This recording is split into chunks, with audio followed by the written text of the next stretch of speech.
បាទស្ដីផងនេះអញ្ចឹងឯនេះគឺយើងមកធ្វើការ save file ពី Google ជារូបភាពបែបពណ៌ខ្មៅអញ្ចេះហើយយកទៅចូលនៅក្នុងកម្មវិធី Corel ប្រវាយទៅជា file បន្ទាត់មកទៀតយកចូលទៅកាន់ CNC អញ្ចឹងវិធីសាស្ត្រគឺងាយស្រួលទេឥឡូវបងប្អូនដែលអត់ទាន់ចេះបងប្អូនតាមដានជាមួយខ្ញុំជាមួយនឹងវីដេអូនេះអញ្ចឹងទី1យើងធ្វើការ search ជាធម្មតានៅលើ computer របស់យើងទៅលើ browser ជារូបភាពណាមួយអញ្ចឹងយើងធ្វើការ search នៅលើbrowser អញ្ចឹងរូបភាពមួយនេះខ្ញុំធ្វើការម៉ៅស្ដាំលើវាមកយើងយកពាក្យថា save image ខ្ញុំ save ដាក់ទៅលើ desktop ដើម្បីងាយស្រួលនៅក្នុងការរកអញ្ចឹង desktop មានន័យថាផ្ទាំងទី1ដែលយើងបើកមកដំបូងហេតុអីខ្ញុំត្រូវនិយាយប្រាប់បងប្អូនដោយសារថាខ្ញុំជួបច្រើនទៅលើបងប្អូនដែលគាត់សឹងថាមិនយល់ពី computer ទេអញ្ចឹងគឺ desktop មានន័យថាផ្ទាំងនេះចាផ្ទាំងទី1ដែលយើងបើកមកហ្នឹងគឺជា desktop អញ្ចឹងកាលណាដែលយើង save យើងរក្សាទុកចេញពី internet ចូលទៅកាន់ desktop មានន័យថាវាស្ថិតនៅលើផ្ទៃមួយហ្នឹងតែម្ដងអញ្ចឹងយើងធ្វើការ save ម្ដងទៀតម៉ៅស្ដាំ save as ដាក់ទៅលើ desktop save អញ្ចឹងយើងបានជា file JPG តែបញ្ជាក់បងប្អូន file ដែលយើងយកទៅធ្វើគួរតែ save ចឹងមកវានៅពាក្យកតុយចេះ JPG ឬក៏ជាប្រភេទ PNG ចឹងខ្ញុំមិនដឹងថាបងប្អូនមើលបានច្បាស់ឬអត់ខ្ញុំធ្វើការ zoom បន្ថែមបន្តិចដើម្បីបងប្អូនកាន់តែងាយស្រួលមើលអញ្ចឹងនេះបងប្អូនគឺជាប្រភេទ file JPG file JPG ថងកតុយ save as ថៃនេះគឺ JPG អញ្ចឹងយើងបាន save រួចហើយមុនហ្នឹងអញ្ចឹងខ្ញុំដាក់ទៅលើ desktop បន្តមកទៀតបងប្អូនបើកកម្មវិធី Corel អញ្ចឹង Corel យើងអានេះខ្ញុំធ្វើការបើករួចរាល់ហើយយើងចូលទៅកាន់ file ហើយចុចពាក្យថា import តមកទៀតគឺយើងចូលទៅកាន់ desktop របស់យើងអញ្ចឹង desktop គឺរូបភាពមិញយើងស្វែងរកនេះរូបផ្កាមិញតមកទៀតយើងចុចកន្លែង import ទៅនេះមកបាទអញ្ចឹងយើងបានចុចមកវាចេញជាប់ចេះយើងចុចប៉ក់មួយមកវាបានឲ្យយើងដល់ពេលបានមកយើងសេរីមកជាងស្រួលមើលខ្លួនឯងទៅឬក៏ទាញឲ្យទៅជានឹងតិចក៏បាននេះ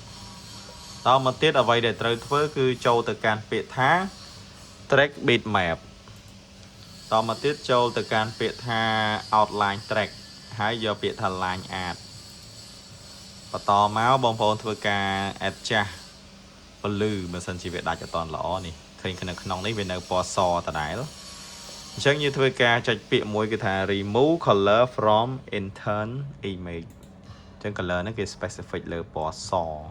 ជាទូទៅវាអូតូឲ្យយើងប៉ុន្តែវា detect ទៅលើពណ៌សនិងពណ៌ខ្មៅល្អជាងគេអញ្ចឹងប៉ុណ្ណឹងយើងបានជាបន្ទាត់ហើយអូខេមកនេះអញ្ចឹងនៅក្នុងនេះបងប្អូនត្រូវកលេចមកមើលកន្លែងពាក្យមួយទៀតថាតនេះឃើញមានរូបភាពមួយហើយបន្ទាត់មួយអញ្ចឹងពីដំបូងឡើយគឺវាមានតែរូបភាពសុទ្ធទេ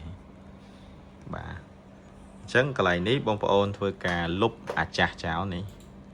ហើយផ្ទាំងមួយនេះគេហៅវាថា object manager អញ្ចឹងបើសិនជាបងប្អូនអត់ទាន់មានផ្ទាំងគៀនកណ្ដឹងមកទេគឺត្រូវបើកកណ្ដឹងយើងចូលទៅកាន់កន្លែងពាក្យថា object ហើយបើកពាក្យថា object manager នេះមក text វាមកអញ្ចឹងណាអូខេអញ្ចឹងយើងមកកន្លែងនេះវិញហើយយើងធ្វើការម៉ៅស្ដាំយកពាក្យថា delete ទៅអញ្ចឹងយើងសល់តែជាបន្ទាត់នេះមួយទេបាទអញ្ចឹងមកវិញគឺយើងបានជាបន្ទាត់ប៉ុណ្ណេះក៏មិនតាន់រួចដែរយើងមើលកន្លែងសញ្ញាប៊ិចនេះយើងឃើញពាក្យ none select វាមកពាក្យថា hairline ប៉ុណ្ណឹងមករួចរាល់ hairline យើងអាចធ្វើការ select ពណ៌ជួរក្រោមនេះបានកាលណាយើងคลิกធម្មតាប៉ក់គឺដូរពណ៌សាច់ផ្ទៃកាលណាយើងម៉ៅស្ដាំលើវាប៉ក់វាដូរពណ៌បែបពណ៌បន្ទាត់អញ្ចឹងឥឡូវបើយើងយកខាងមុខគឺដាច់ខ្ញុំចុច text ធម្មតាគឺវាបាត់បន្ទាត់ហើយប៉ុន្តែសល់បន្ទាត់ខាងក្រៅឡាញអញ្ចឹងបន្ទាត់ឡាញគឺយើងម៉ៅស្ដាំមកចង់យកពណ៌អីសេចិត្តយកពណ៌អីក៏បានដែរពណ៌ណាដែលយើងស្រួលមើលលើពណ៌ក្រហមទៅ text យកពណ៌ក្រហម infill វាយកអញ្ចឹងគឺមានតែពីរទេទី1គឺ text ខាងនេះហើយម៉ៅស្ដាំខាងនេះ text គឺដាក់ចាក់ពណ៌ហើយបើខាងម៉ៅស្ដាំគឺចាក់ពណ៌បន្ទាត់ស្រួលតមកទៀតគេចូលទៅកាន់កន្លែង file នេះ file មកហើយយើងយកពាក្យថា save as កន្លែងខាងក្រោម save ថៃនេះគឺយកជាពាក្យថា DXF អញ្ចឹងខ្ញុំដាក់លើ desktop ដដែលដើម្បីបងប្អូនយើងចាប់បាន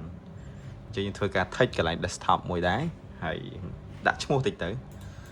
thật là nhầm đã tha FF mùi những tử tạo một cái dương sale chân dương sale cái lại này và sale máu hào trên phần nát dương do cái lại thằng lứa do ta thằng đấy do e đập 4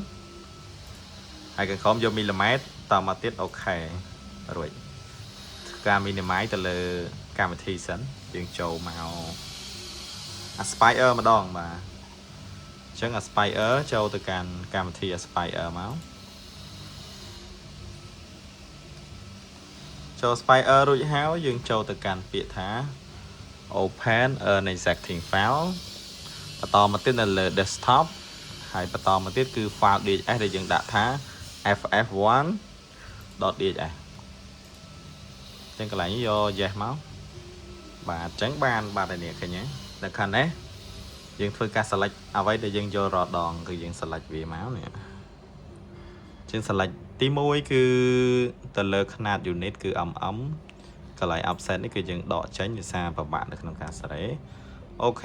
chỉ cả select chẳng to mà tiết cứ vậy để bóng hồn thời thế cứ select tới nè bắt toát khăn khẽ bắt toát khăn khăn nòng thế ấy nè chẳng tụm nạ ca ní cứ chia vậy để nhóm ban bảo hiểm anh chẳng bóng hồn đại trẻ để cái tên và sân hỏi cứ còn nhớ thơ bắt to tiết tới cho nhóm bảo hành trong phần này just see you bye bye chúc nên phải gọi bye bye